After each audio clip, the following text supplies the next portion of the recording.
This podcast is part of the Batman Universe Podcast Network, hosted by the BatmanUniverse.net. Check out everything related to Batman and the entire Bat family at the BatmanUniverse.net, including news and original content related to comics, movies, television, merchandise, video games, and more. Also, check out some of the other unique podcasts that TBU has to offer. Consider supporting this podcast by becoming a patron on Patreon. Even $1 can go a long way in supporting this content that you enjoy. Look for a link over at the BatmanUniverse.net to offer your support now. And now, on with the show.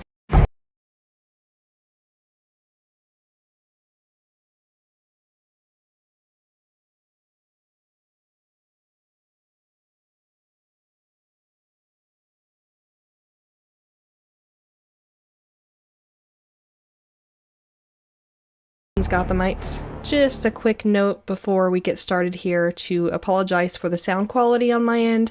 When Pax and I started recording, I forgot to switch the microphone feed from the built-in laptop microphone to my recording mic, so apologies for the subpar audio quality. Alright, enjoy the episode. Greetings, Gothamites. Lane here. Welcome to Batman Books, The Dark Knight in Prose, where the only pictures are those formed in the imagination. Did I say my name? No, probably not. This is Lane, and with me is my co-host for this book, Paxton Holly. Welcome, Pax. Greetings, and thanks for having me back. Oh, absolutely. We're recording this little bumper to put ahead because I'm kind of slow with editing lately, and that's a flaw of mine. But the last time we recorded, COVID-19 was out there, but hadn't yet impacted our lives the way it has now. So don't be surprised if you don't hear us talking about it at all. It's amazing how fast things changed, isn't it? Right, yeah. And it's not like we were trying to avoid it or anything. It's just it hadn't blown up the way it had when we recorded those last few. So definitely best wishes to everyone out there, and stay safe. Definitely. So we did get a nice message, Pax, from the first episode we put out of this book. So this message was over at the BatmanUniverse.net. So that's one place where you can leave comments or questions. You can also email at darknightprose@gmail.com or Twitter at BatmanBooks_DKP. Pax, do you want to do your handles as well? Yeah, if you are looking for me for whatever reason, you could more than likely find me at my name, Paxton, PAXTON, That will find me on Twitter, and I'm pretty responsive on Twitter. So if you're looking for me, have a shout out me there. I can be found there. In fact, that's where you and I kind of got to know each other. I think you commented on one of my episodes, and then I saw the title of your own podcast, which is the I Read Movies podcast, and I thought, ooh, that's right up my alley. And then look where we are now. You've been covering that first Batman 89 novelization, and yeah. I think I was pretty close to either just covering it or was about to cover it, and so I was interested in hearing your take on it as well. Well, so we were on the same wavelength even before we met. So this comment is from Chapman Baxter, another awesome name with an X in it. So let me go up and I checked with him to make sure we could discuss it, and he's like, oh yeah, definitely. So his comment was, thanks for this. I'm looking forward to listening to more episodes on the Batman Returns adaptation, especially if it can see us through self-isolation. But don't you think Max was still a bit cheap handing a $50 bill to the Santa Claus on top of a single? I mean, he was clearly doing it for the publicity, although I appreciate a big donation is a big donation. As for the Penguin being born evil, we don't know how long he'd been in the cage before he attacked and ate, the cat, or whether he could have been a decent person had he been raised with even a modicum of love. Also, Gotham is clearly a very misogynistic, patriarchal society, but maybe the Ice Princess is one of the few women who could elicit everyone's immediate attention. Maybe there are some intersectional class issues, seeing as Selena is not simply a woman, but a working girl secretary, which explains why she's particularly ignored and demeaned. The Ice Princess seems to be a celebrity socialite type. I got on there and addressed this wonderful comment. And let's see. So as for the max donation, a third name with an X in it. Oh, I'm feeling outnumbered here. So you and I both certainly knew what the book was aiming for. So yeah, he was being a cheapskate by his own standards. Right, yeah, I mean, and I think we even addressed that. Like, he knew what he was doing. He knew, because he showed them, I'm giving him 2 bills. One of them is clearly a 50, so he knew the assumption would be the second one was a 50. But exactly. And he circumvented that exactly. I mean, that was totally planned, and yes, it was being cheap. But also, yeah, I mean, from the other side, we were just saying, I mean, you don't look a gift horse in the mouth, you know? Right. I did comment on the page, the BatmanUniverse.net, that it would have been serendipitous if he had happened to give him $2, making it $52, even though the new 52 wouldn't come out for another 20 years. I also agreed with him about the Penguin and the fact that his parents screamed at his appearance and the medical staff had such a viscerally negative reaction. There are children born with some pretty serious medical issues, so they definitely reacted very strongly.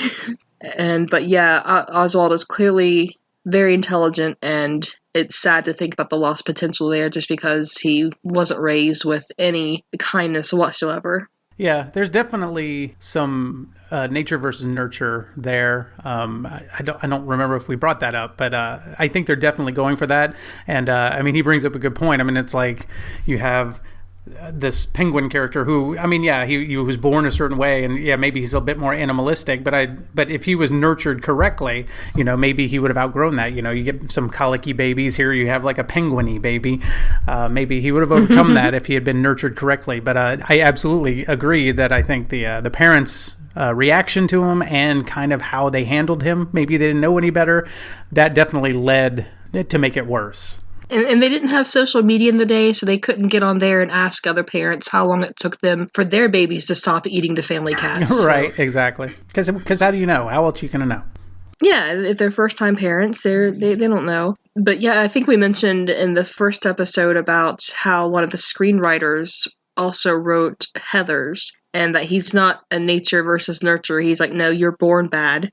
And you and I kind of were like, maybe not so much. And I thought it was funny on retrospect how he mentioned that the Heather's characters were mostly based on his sister. So I'm guessing he thinks that his sister was born evil and was beyond hope. I don't know. So you can kind of see some of that coming through with the Penguin just being born a certain way, and that's, you couldn't nurture that out of him. So, but like we mentioned before, we don't really buy into that.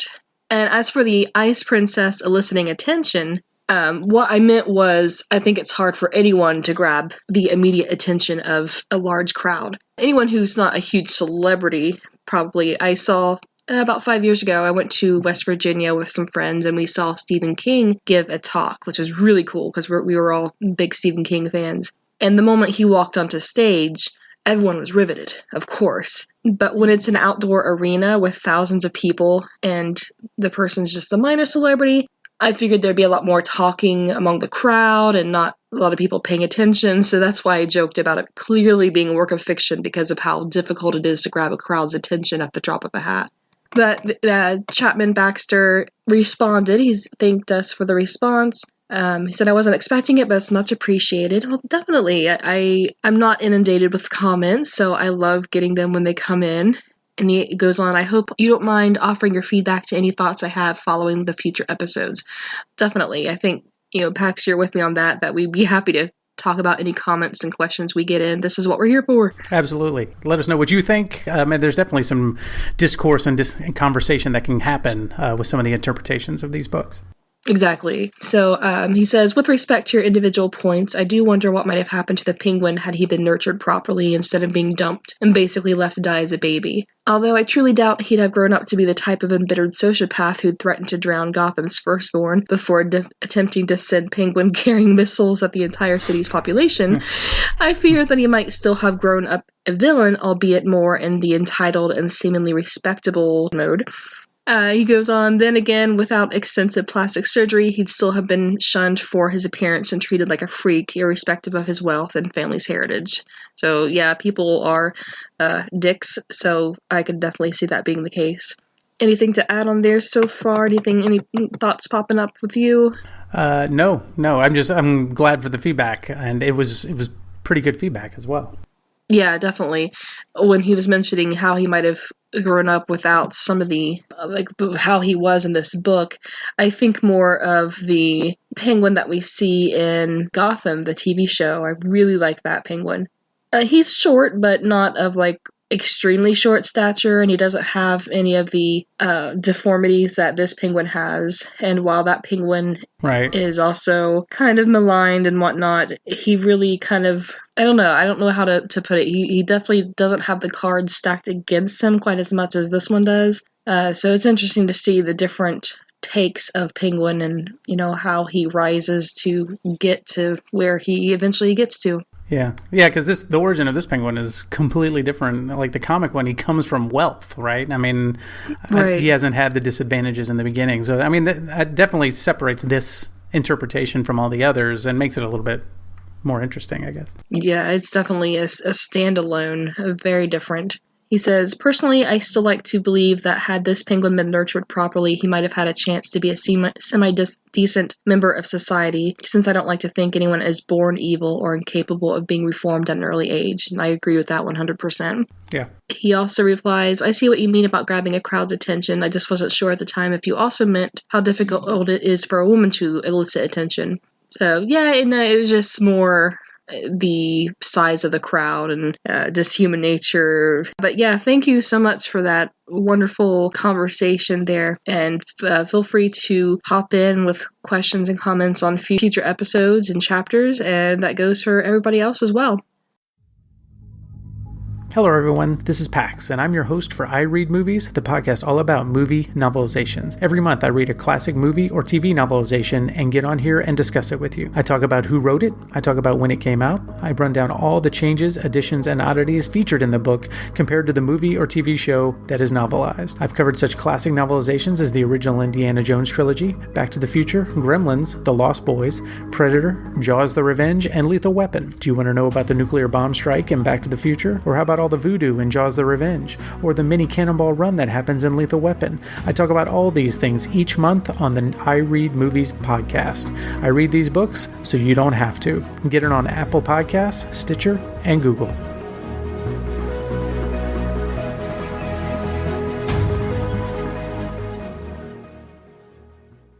All right, so are you ready to hop into chapter 16? I am. So chapter 16 begins on page 81.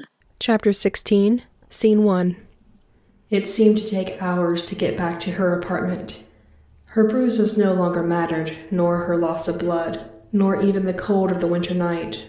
She would never again be a meek, self-deprecating administrative assistant. She entered her apartment with Miss Kitty in hand, but this place no longer suited her mood. It didn't speak of her awakening. There would have to be a few changes to this place. The first scene is from Selina's point of view. Just a reminder, this is right after she was thrown out the window, and she was not resurrected, because I don't think the implication is here that she died, because her fall was slowed down by the awnings, but the cats, at least Miss Kitty, woke her up. So Selena gets back to her apartment carrying her kitty, and she realizes she no longer quite likes all the pink of her home. And she has some black spray paint and starts ruining the pink walls and floor and couch. And she grabs her stuffed animals and puts the smaller ones in the garbage disposal and tears up the larger ones with a knife. Yeah, it seems like an odd way to dispose of stuffed animals, to shove them in the food disposal. Yeah, even with them being smaller. I think even with them being smaller, yeah. And then just stabbing them with a knife. I mean, up to this point, the book really kind of, to a point, infantilizes Selena, making her, like with the dollhouse and the pink and everything. And this is kind of her coming out, like Catwoman coming out party. So you see her like douse everything in black and start cutting up a bunch of stuff. So it's an interesting kind of, like, I guess, butterfly from a cocoon kind of moment. Mm-hmm. she's kind of going through her angsty teenage phase that she never went That's through right. all at once. So she goes straight to making her Catwoman suit, and that's described as, and after that, she used some interesting black scraps to sew a very special outfit. I wonder what that could be. And my favorite change is when the one that I really remember is where she punches out the 2 letters of the neon sign, changing it from hello there to hell here. Yeah. That was always one that stuck out to me as well as being one of the best, but one of the coolest things that she does. And the book even goes a little further here, saying it means it's gonna whoever wronged her, it's gonna be hell for them. And like the movie didn't expound on that, but that's a cool little tidbit that the book gives you. Yeah. So all this had taken the rest of the night. So when she's done, she got a bowl of milk for Miss Kitty. She says, "I don't know about you, Miss Kitty, but I feel so much yummier." And she stretches out to watch the sunrise. So, yeah. She becoming a night owl all of a sudden. Mm-hmm.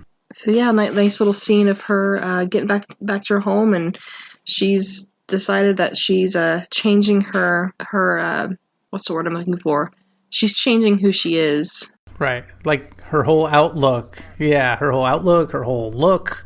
Yeah, it's a very cool transformation scene. And I like that she... I don't know, like I also like that she kind of throws together from scraps and like her little costume that she's going to wind up using. I like that, that's where that comes from, is she just pulls and tears stuff of fabrics that she has apart and pulls it together. It'd be funny if some of the stuffed animals that she tore up ended up making their way into her costume. That would be. But, yeah, so that was that first scene. Chapter 16, Scene 2. Bruce Wayne moved quickly through Gotham Plaza. It was still a mess. A group of workmen forlornly tried to shore up a bullet-ridden Christmas tree which seemed obviously beyond saving, while others boarded up the windows of the burnt-out stores.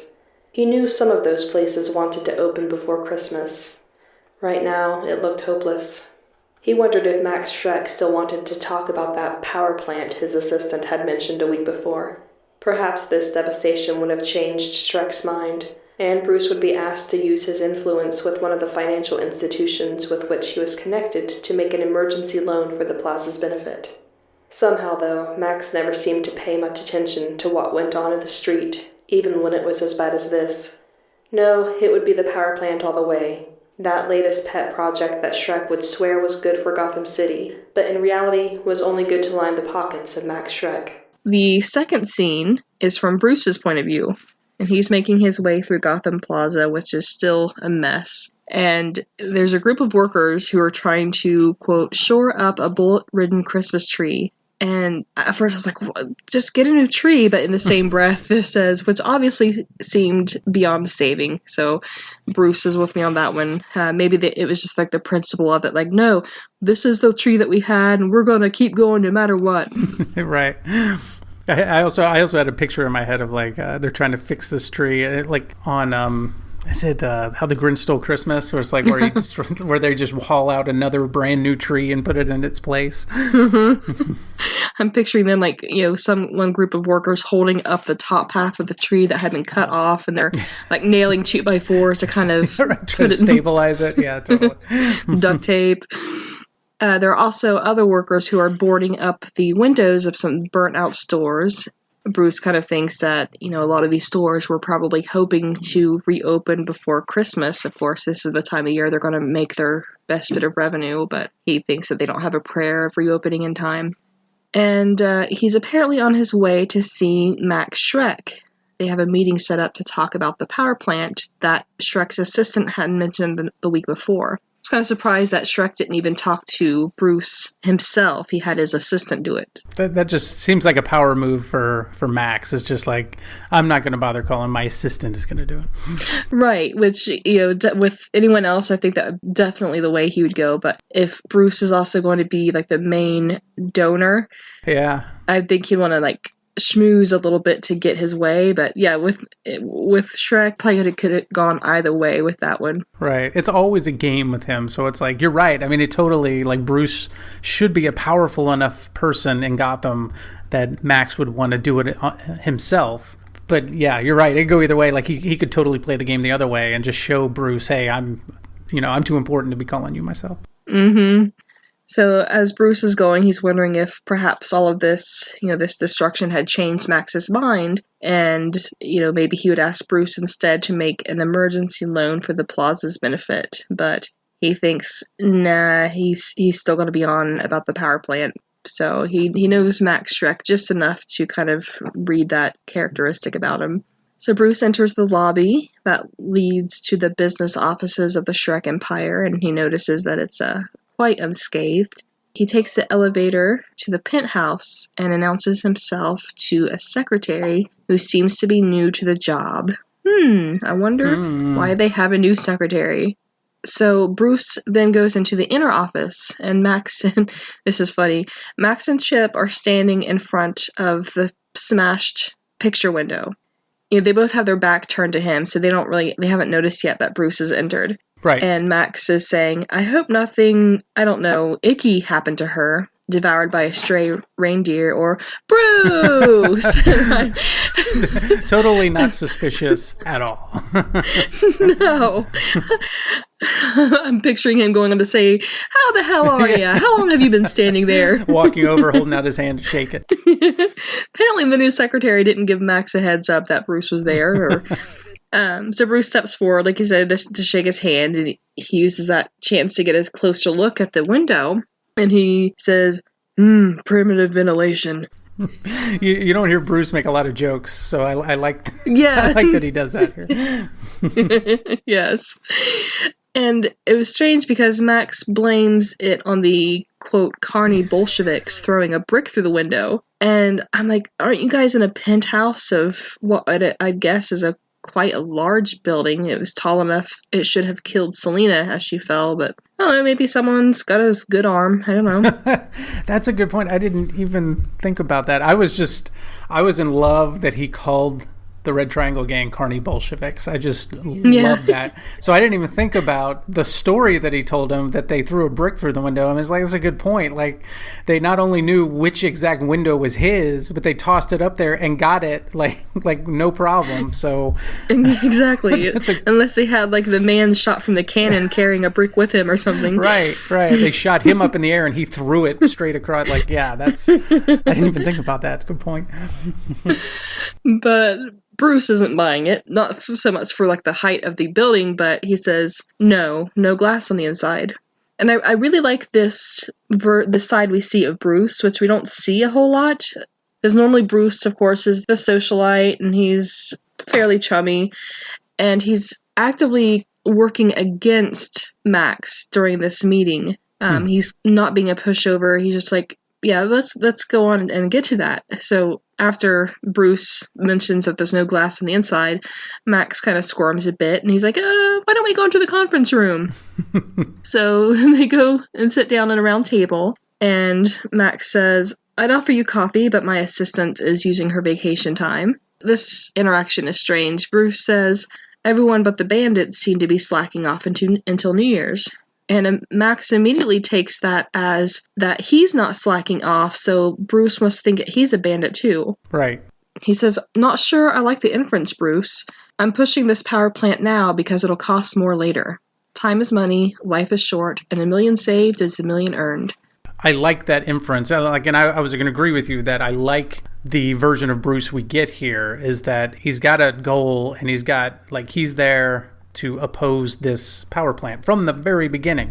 So he comes in, very antagonistic. Well, not even antagonistic, but very just stonewalling Max. And, and he comes in and points out the glass on the inside, which gives you just kind of the subtlest little bit of the way he notices things, and Batman would do that, like the detective, so he notices, well, he couldn't have come in because there's no glass on the inside. It's got to be something went out, so he's noticing these things, and then he comes in and like you said, he's not bowing down to anything. He's not intimidated by Max or anything like that, and just he's there to do his business, and that's what he's going to do. And I agree. I like seeing this version of Bruce, because normally, sometimes he's a little absent-minded. Sometimes, like you said, he's just kind of the jovial socialite kind of guy. So it's good to see this version of him as well. Yeah, we normally see him at fundraisers or with other characters, but here, like, this is kind of a business side of it.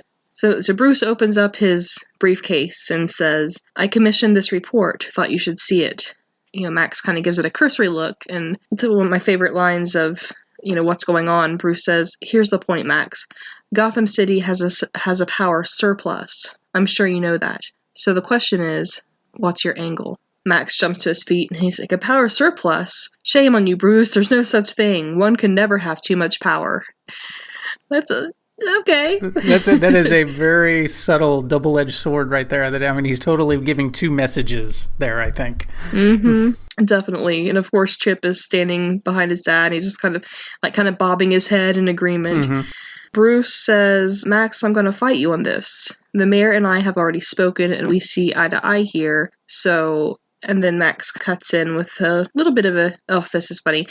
So he says, "Mayors come and go, and heirs tire easily."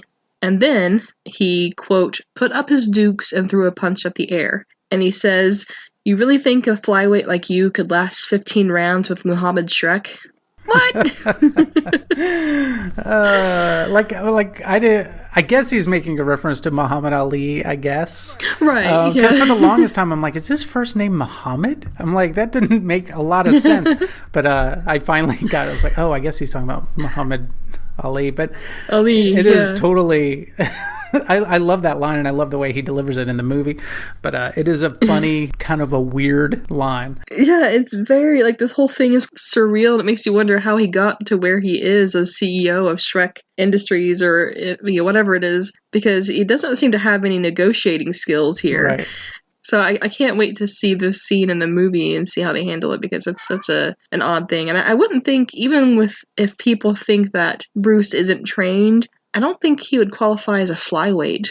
Right, yeah. It might have just been something flippant said, but usually you hear at least some of the media that I've come across, either from the games or the little bit I've read, because he's a rich boy, even though he's large, they're like, yeah, you're big, or yeah, you've got some size to you, but definitely don't know how to use it. Little do they know.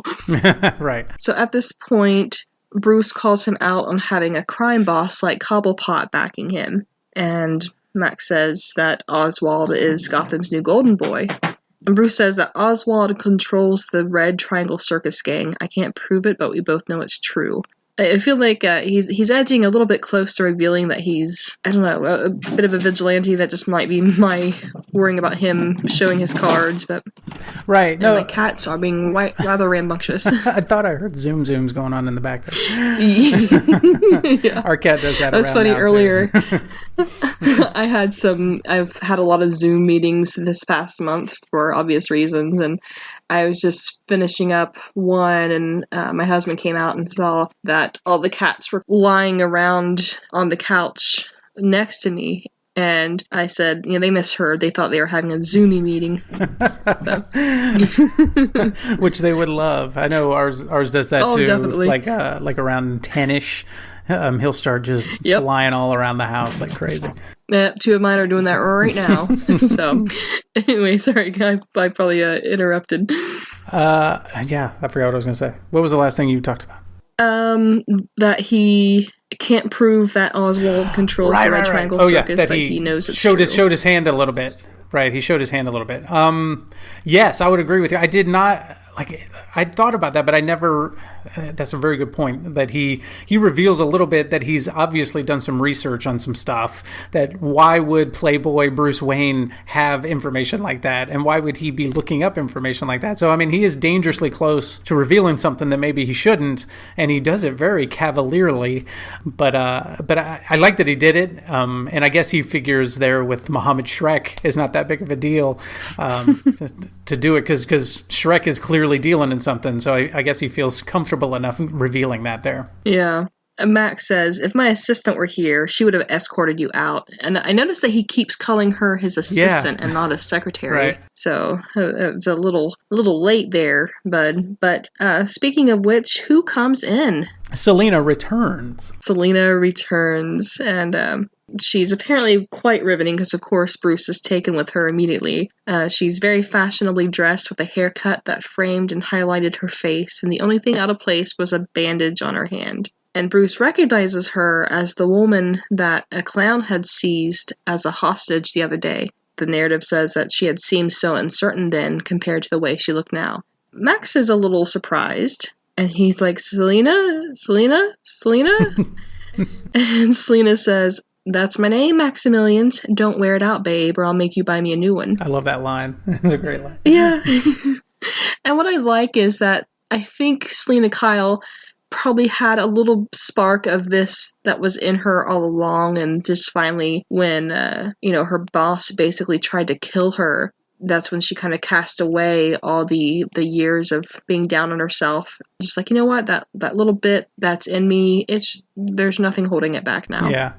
Yeah, totally. She's got this whole, sultry, steamy thing going on now because she's just let loose now. She's like all confidence. She's like all the inhibitions are gone now, and she's just bringing that to the forefront. And I like seeing that they have Bruce just kind of like taken aback by her, and I love you see Max is kind of the way Max was not stunned or anything when he met the Penguin, but he gets totally tongue-tied here for a bit when he sees Selena for the first time.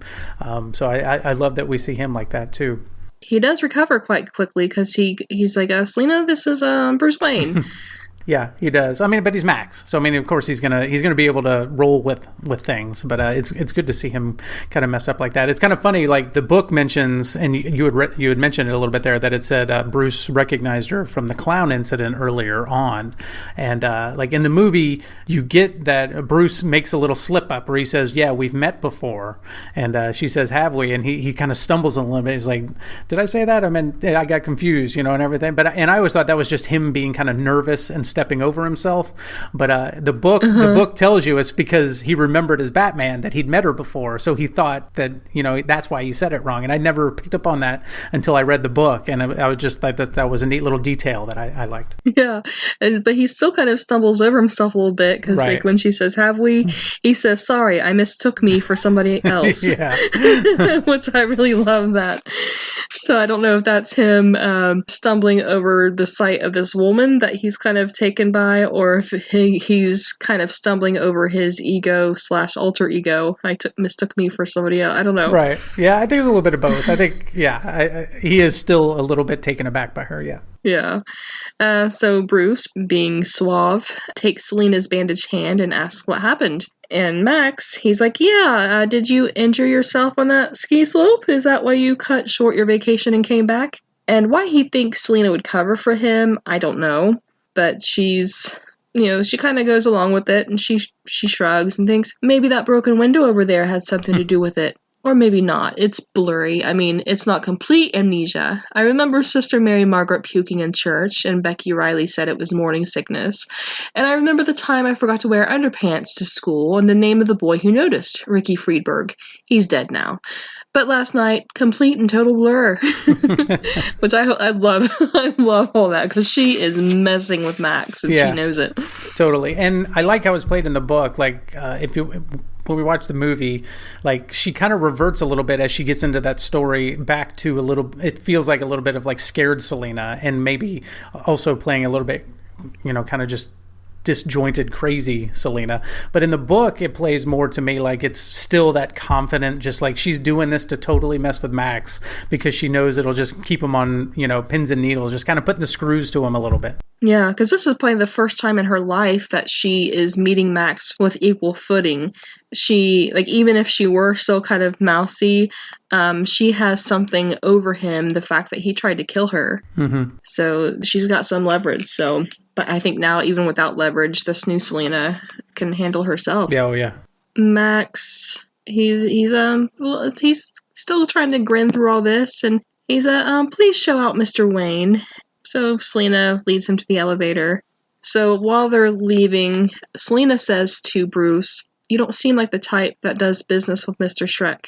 And Bruce says, "Well, you don't seem like the type to take orders from him." So they kind of flirt a little bit, and she, like, including the point where, you know, she tells him, like, "I'm listed in the phone book," and he's in the elevator car. I'm imagining him with a sappy grin on his face, and just as the doors start to close, it says he realizes that he's missing the most important information of all. So just before the elevator doors close, he kind of jumps back out into the floor. And could you guess before, you know, this is the end of the chapter, so did you guess beforehand what that most important information was?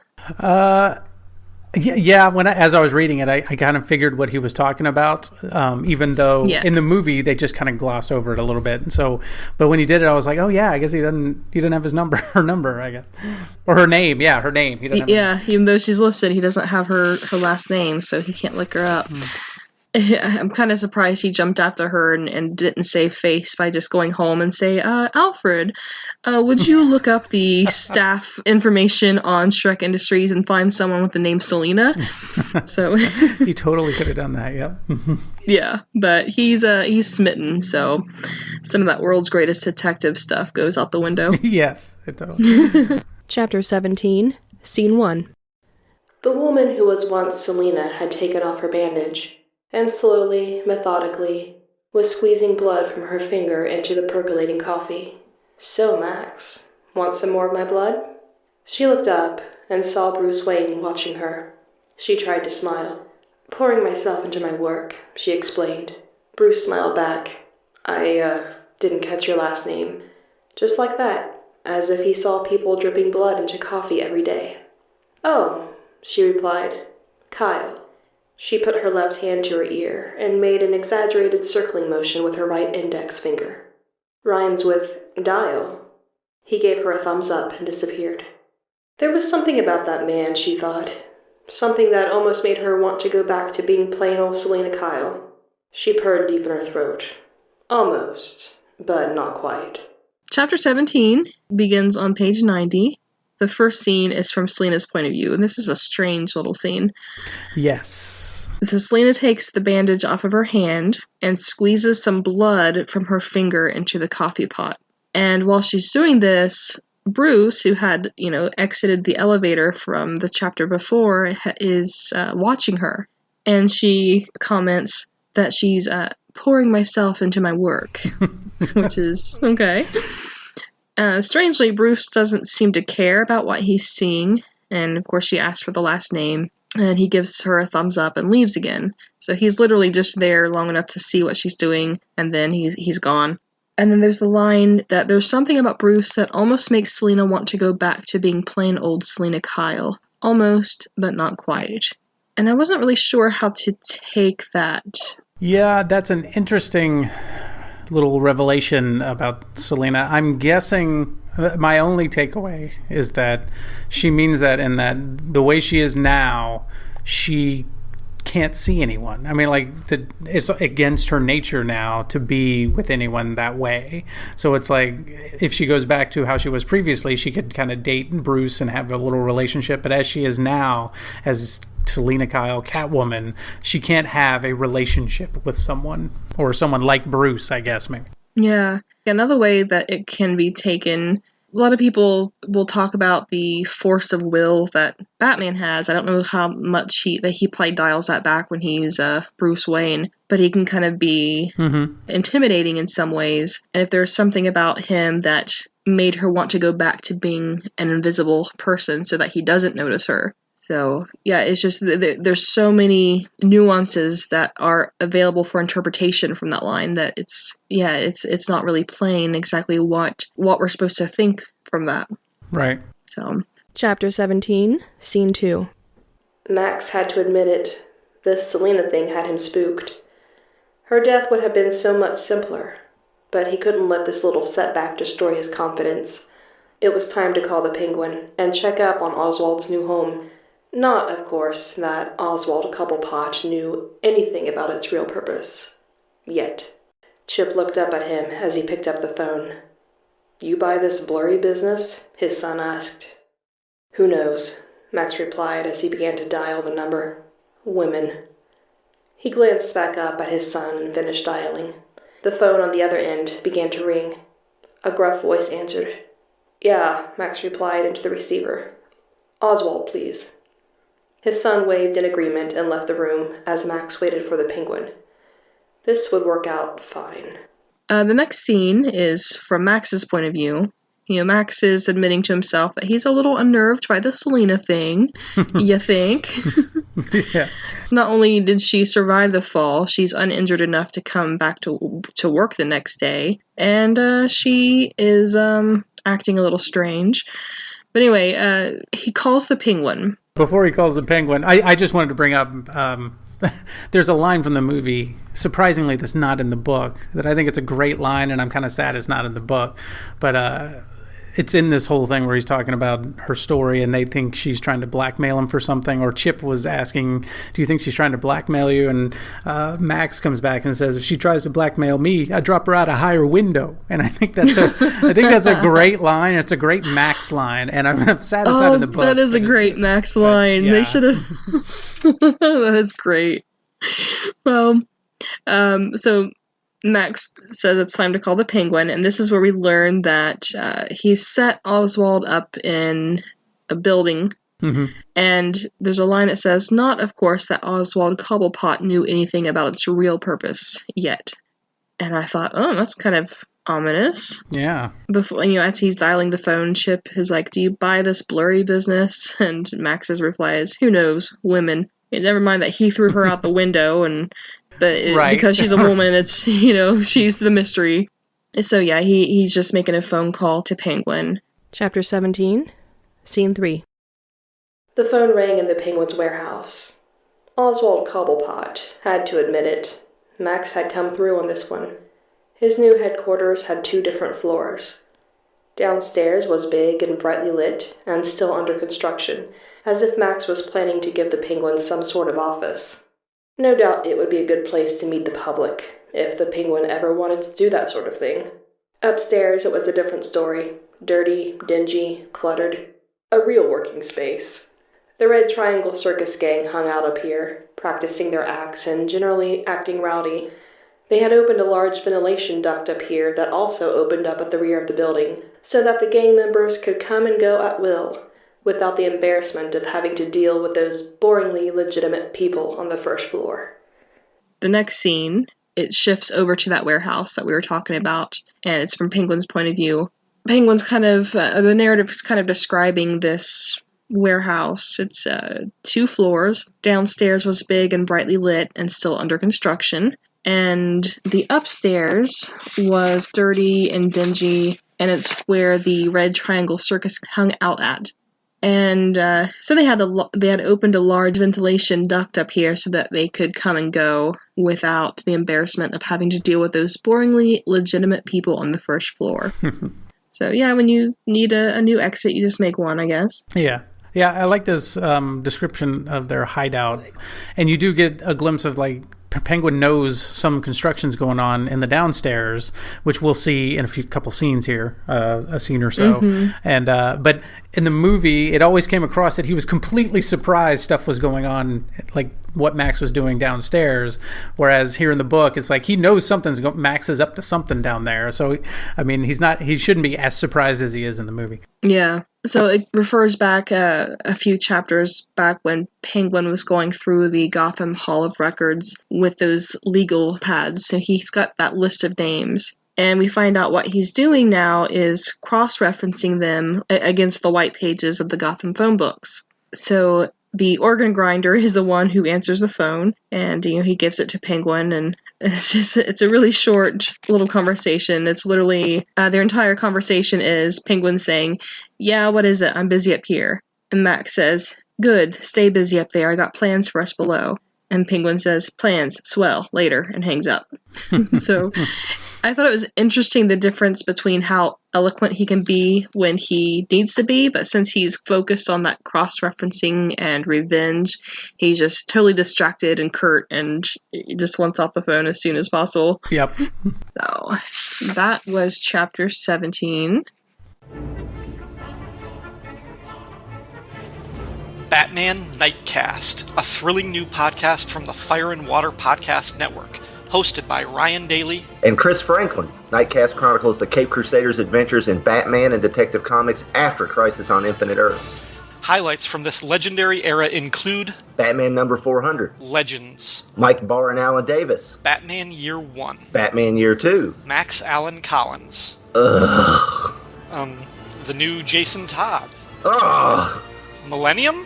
You're not doing this right. Let me take over. Alan Grant and Norm Brayfogle. Alan Grant from Jurassic Park? Did you hear me say Norm freaking Brayfogle? Oh yeah! Son of the Demon. The Killing Joke. A Death in the Family. Batman Year 3. A Lonely Place of Dying. Alan Grant, Alan Davis, Max Allan Collins. Why are there so many people named Alan from this era of Batman? The Rise of Tim Drake. Legends of the Dark Knight. And that's just up until 1989. Did anything exciting happen with Batman after that? You'll have to tune in to find out. Batman Nightcast, part of the Fire and Water Podcast Network. Find it on iTunes and at fireandwaterpodcast.com. Oh, we forgot to mention your favorite issue, when Batman fires Dick Grayson. You want to find another co-host? Chapter 18, we get our first glimpse at Catwoman. And I think this is the time that we can see it on the stage. Rest in Peace Theatre is proud to present That Time Catwoman Rescues a Damsel in Distress. It was time to prowl. She could no longer stay in her den, even after it had been transformed. Cats were meant to roam the night, so she roamed. What did we have here? The dirty streets of Gotham seemed to have coughed up some more of their scum. And who is it today? Just your average garden variety mugger who had grabbed a pretty young woman and dragged her back into an alley. Help! Batman! Batman? Is that all the woman could think of? Now, pretty young thing. Nice and easy. The victim cowered and held out her purse. Please, don't hurt me. I'll do anything. The other woman had had quite enough of this. She leapt from the fire escape, landing squarely on the mugger's back. He flew forward to the ground. I just love a big, strong man who's not afraid to show it, with someone half his size. The mugger had managed to roll onto his back. He stared up at her in astonishment. Who the... Be gentle. It's my first time. Apparently he wasn't listening, because he leapt up with a growl, intent on grabbing her. She darted out of the way and gave him a savage kick. All the breath left him as he staggered back. Hey, not bad, she thought. But before he could recover, it was time for the talons. She jumped forward and set to work scratching up his face. The mugger screamed and fell to the asphalt. Tic-tac-toe. The victim rushed up to her side. Thank you. I was so scared. Her defender had had enough of this, too. She pushed the victim back against the wall with one of her claws. You make it so easy, don't you? You pretty, pathetic young thing. Always waiting for some Batman to save you. The victim cringed again, quaking, expecting something even worse. She leaned forward to whisper in the victim's ear. I am Catwoman. Hear me roar. And with that, Catwoman leapt away, cartwheeling out of the alley to disappear into the night.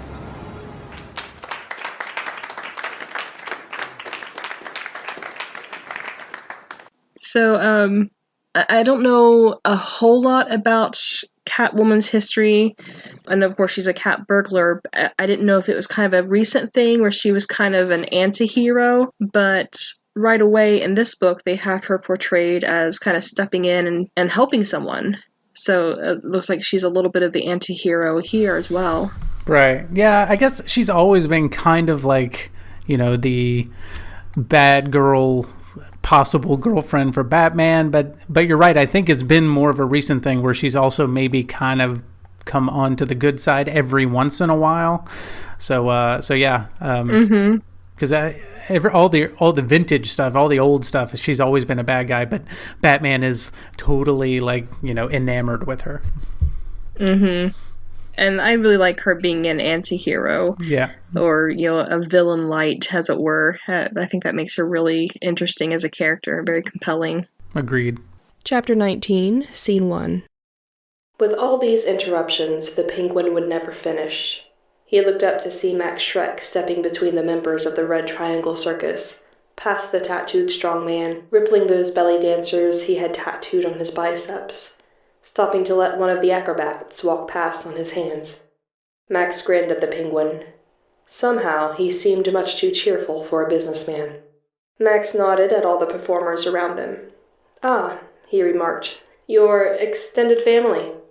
The Penguin sighed. Max was leading up to something. His list would have to wait for the minute. "Come on downstairs, Oswald," Max urged. "I have a surprise." We're moving on to chapter 19 already, and it's the first scene is from Penguin's point of view. And he looks up, he was still working on his names and cross-referencing, and he looks up to see Max Shreck stepping between the members of the circus. And he says, "Come on, Oswald, come downstairs. I have a surprise for you." And Penguin's like, "I don't like surprises." And it's interesting. It says that he's starting to think that it's a mistake. He's starting to regret coming out of the sewers, which doesn't surprise me because, I think we mentioned briefly before, with him growing up away from society, he probably have some, social anxieties going on.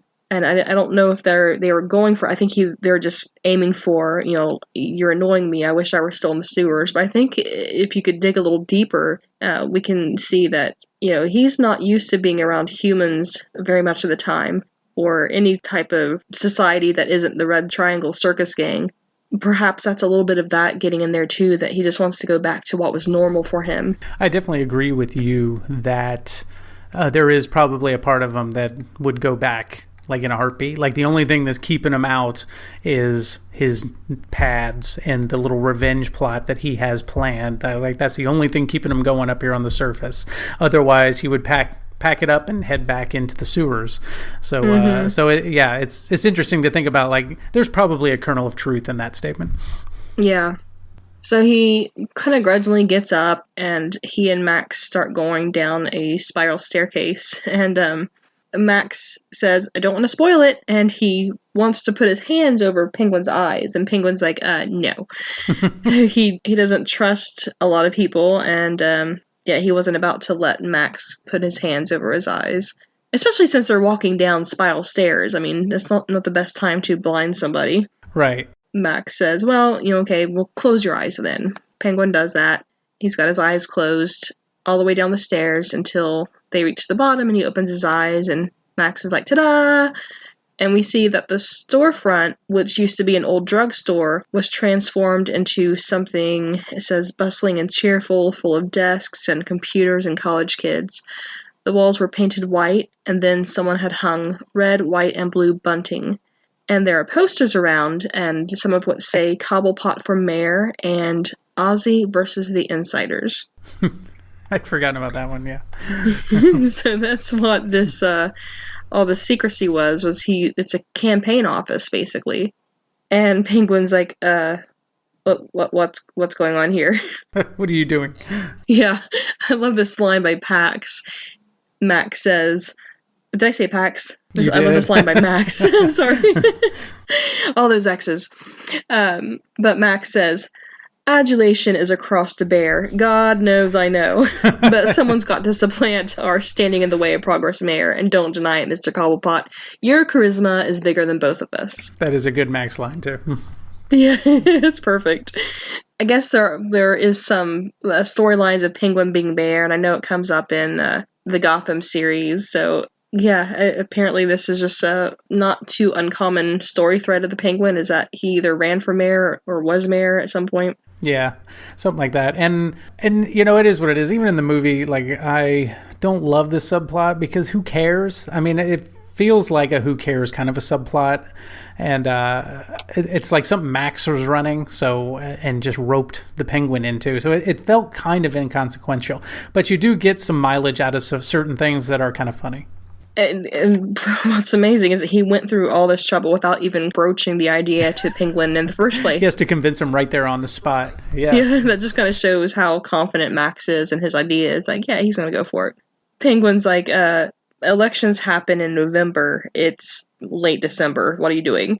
Before he answers, Max kind of waves over a well-dressed man and woman who end up being Jen and Josh. And Josh says, "Keep the umbrella. Works for you."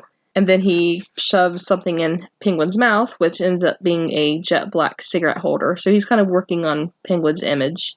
And Jen is also kind of working on that. She says, "Stand still for a second while I slip on these little glove thingies."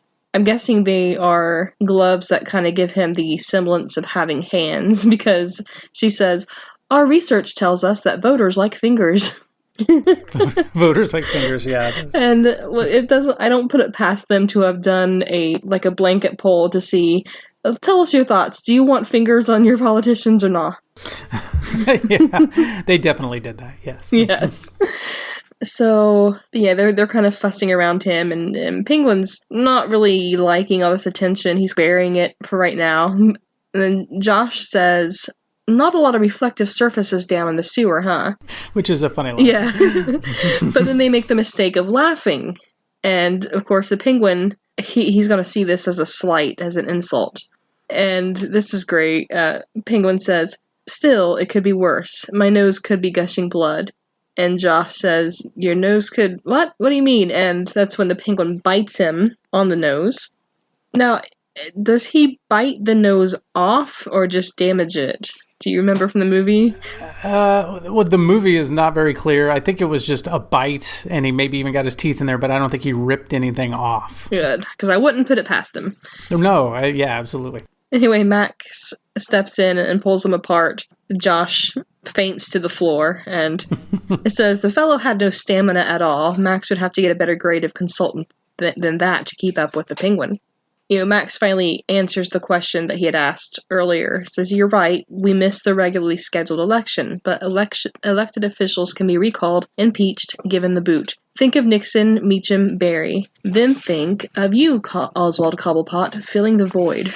So we had talked about the math needed to recall a mayor, which I got completely wrong at first because I got my numbers wrong. But yeah, Max would have to have a lot of pull to get people to recall. But I think he's gonna put his efforts behind it, and he could definitely get away with it.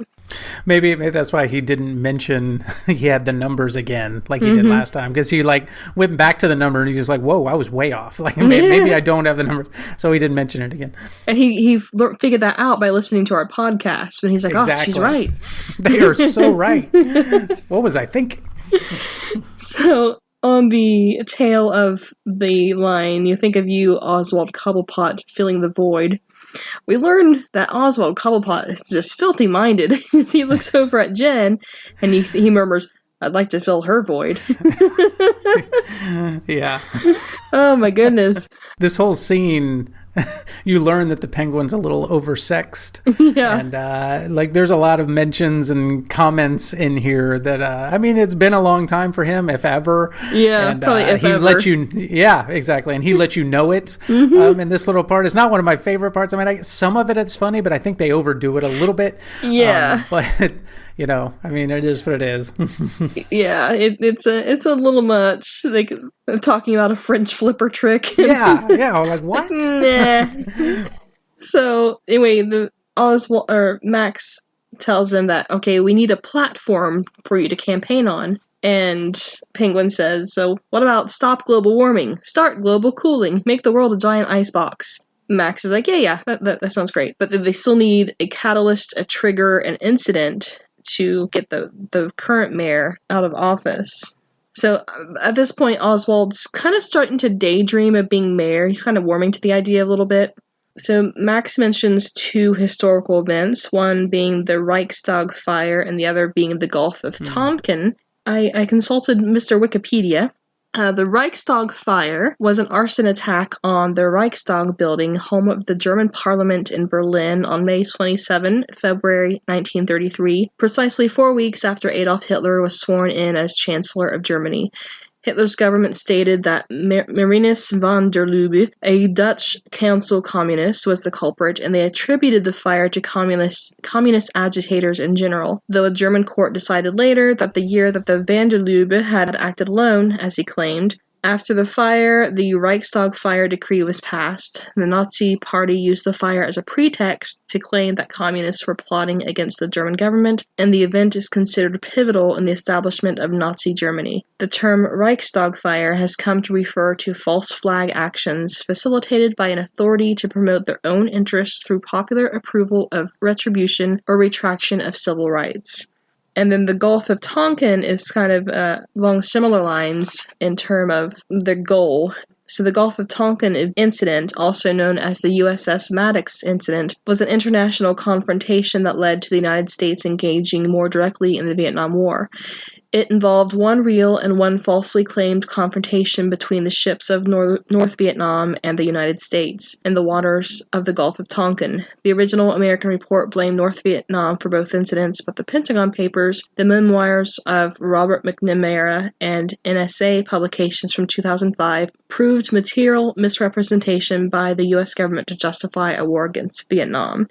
So basically, what we're getting from this is, Max is a history buff, and he's wanting something to happen that can be blamed on the mayor to start a conflict. Right. Yeah, and I remember both of these incidences from history class, but the Reichstag Fire, which... that's come up a lot. In movies, they tend to use that reference a lot. The one I can think of off the top of my head, Kevin Costner used it in JFK, bringing up the Reichstag Fire. And, whenever they bring up something that's just like what you said and how it's described, taking away civil liberties or some kind of shady dealings, a lot of times the Reichstag Fire is brought up, because I know I've heard it several times. I'm sure I've read about these before, but they didn't sink into, they didn't make a wrinkle in my brain. They didn't imprint themselves on my memory. So Right. I did have to look those up to figure out what was going on. So Penguin's like, oh, you want to use the Red Triangle Circus for that. And Max says, yeah, but they gotta come and go via the plumbing ducts that I've provided. So Penguin's starting to get really excited about the thought of being mayor, but then he kind of is like, he doesn't want to get sidetracked from his plans on revenge. And Max tells him, Oswald, this is your chance to fulfill a destiny that your parents carelessly discarded.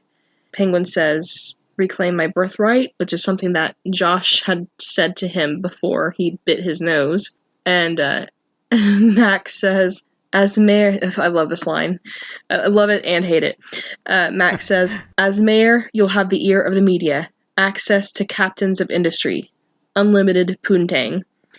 And Penguin says, you drive a hard bargain, Max. And then I think it was that last one that's like, all right, I'll be the mayor. Yep. So the end of that scene, he goes over to the window to look out at Gotham City, and he whispers, burn, baby, burn. I like, that ending, the whole oversex thing, but this little ending where he goes up and says "burn, baby, burn" is completely different in the movie, and I don't know if you remember it. It's a huge. I remember it from the trailer. I remember it's like he plays it super big, like Danny DeVito plays it super big, and he starts walking back up the stairs and yells to everyone that's down there in the basement, down there in that office, "Burn, baby, burn!" like at the top of his lungs. So it's like, what are they going to think? I mean, I thought they were supposed to think he's a normal mayoral candidate, but what kind of guy is going to yell that to everyone? So I really like how it's handled in the book, where it's like he's agreed to this thing with Max, and he walks over and looks out over Gotham and just kind of whispers it to himself, like that's his plan. Like he's going to burn this place to the ground, but he doesn't want anyone else to know. And I like it played better in the book. Yeah, I didn't remember it from the movie, but the way you described it, I definitely like this better. Especially because, that would burn, baby, burn is not a good slogan for someone who's campaigning for global cooling. Exactly. Chapter 20, Scene 1. Nothing's as good as the circus. And that went double when the circus gang decided it was time to steal. The organ grinder played a merry tune as his monkey danced, then pressed the plunger. Boom went the Instateller machine. The monkey danced forward to snatch the cash. All this dough, the organ grinder exclaimed. It's burning a hole in my pocket. All right, so we're on to chapter 20, and we're just about reaching the halfway point of this book. despite the gaps in time between our recording, it just feels like we're going along through this really fast, I think, because of how short the chapters are. But on chapter 20, begins on page 105. The Red Triangle Circus Gang is at it again. They're back out causing mischief and mayhem, beating up citizens, and the organ grinder blows up an ATM. He called it in the narrative an insta-teller machine. And I know this book came out in the early 90s, and I was curious when ATMs came out. So, Pax, do you happen to know when the first ATM came out? I do not. September 2nd, 1969. 69, wow. Yeah, that's a good bit earlier than I thought it would be. Yeah, I was not prepared to hear 69. Yeah. So they torched the ice rink. I'm not sure how you do that, but and the 12th precinct has reports of offensive graffiti and a pharmacy heist. Someone's bar is pretty low if offensive graffiti is... To bother mention it with everything else going on, yeah. Yeah. Somebody spray painted the F word. Yeah, I'm glad they threw the pharmacy heist in there to even that out a bit. Yeah. So Penguin, he's getting reports of this from the organ grinder. I don't know if it's through the telephone. It just says that he's... Let me find this. With like regular reports. Yeah, you're right. How is he receiving that information? Yeah, so it's kind of vague. So I'm imagining from what's said next that, Penguin's probably safely back at his warehouse because he can't have his name sullied by being with this. But he wishes he could be out there too. He says, I'd love to get my flippers dirty, bust someone's skull, eat someone's pet. So I think maybe he did eat the family cat as a baby. Hell yeah. Oh, goodness. But if he wants to be mayor, he's going to have to behave. So he gets back to cross-referencing his names against the addresses in his list. So this is kind of the first mention of addresses. I wasn't sure what he was doing with the cross-referencing of names, but yeah, now we're getting addresses in there. So it's a little scarier. Yeah. Chapter 20, Scene 2. Gotham City was falling apart. Selena looked out of her window. People ran. She heard 3 or 4 different kinds of sirens. There was a fire in the distance. She heard gunshots that sounded like they could have come from around the corner. Miss Kitty meowed at her. Why not? She quickly changed her clothes. An orgy of sex and violence, she said to her cat. Count me in, Miss Kitty. She crawled out onto the fire escape. Watch out, Gotham City. It was time for Catwoman to sharpen her claws. Next scene is just a tiny little scene that is from Selina's point of view. And basically she's in her apartment and hearing all the chaos that's going on. She changes into her costume and she says to her cat, an orgy of sex and violence? Count me in, Miss Kitty. Yeah, she really did a 180. Totally, yeah. So she gets out into the fire escape and heads out into the night. She says that line about Catwoman needs to sharpen her claws, which is interesting because that's not in the movie. We don't see this little scene in the movie, but since Craig Shaw Gardner wrote both this and the first one, I find it's I don't know if it was meant to be an homage, but Joker says a very similar line in the first movie about it's time to clean my claws. Yeah, I remember that. Yeah, so I was wondering if that was kind of an homage to that line in the first movie, because they sound very similar. I was hoping we kind of learn what her claws were made of, because he mentioned, like, back in, chapter 17, where she's putting together her costume, that I think it said she went into the kitchen to find claws, and it was amazing what you could find lying around.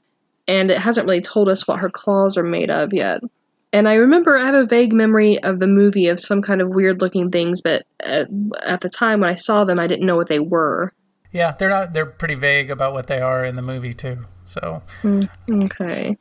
Chapter 20, Scene 3. Violence filled the night.